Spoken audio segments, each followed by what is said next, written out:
काय माऊली लईच कना निघाली कुठं चाललो त्या विठ्ठलाच्या चरणी एकटाच?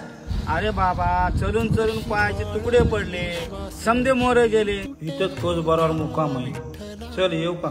ए म्हाताऱ्या, पहिल्यांदा वारीला निघाला काय? अरे या पंढरपूरच्या वारीला जाणाऱ्या प्रत्येकाला मी हमखास भेट देतो. या पंढरीचा चोर आहे मी.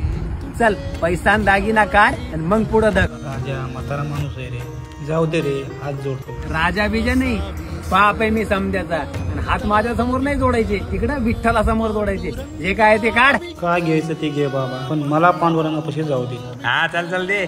ते कशाला दडपून ठेवतो? BP शुगरच्या गोळ्या त्याच्यात वेळेवर नाही घेतल्या तर पंढरीला जायच्या अगोदर जीव जाईल माझा. जीव महत्वाचा आहे का पंढरी? घे इकडे. आता तुझ्या गळ्यातली ती टाळ आणि माळ पाहिजे मला. माझा जीव गेला तरी चालेल, पण मी तुला माळ देऊ शकत नाही. नाही देऊ शकत ना, मग आल्या पावलाने परत निघायचं, पंढरीची वाट विसरायची. जातो बाबा माघारी. वयाची 75 गाठली, अजून एकही वारी चुकवली नाही. या वर्षी नसेल पांडुरंगाच्या मनामध्ये. आणि बरका पोरा, जो माळकरी पांडुरंगाच्या दर्शनासाठी टाळ आणि माळ गाण ठेवतो तो माळकरी कसला? आणि जो पांडुरंगाला न भेटता निघाला तो वारकरी कसला?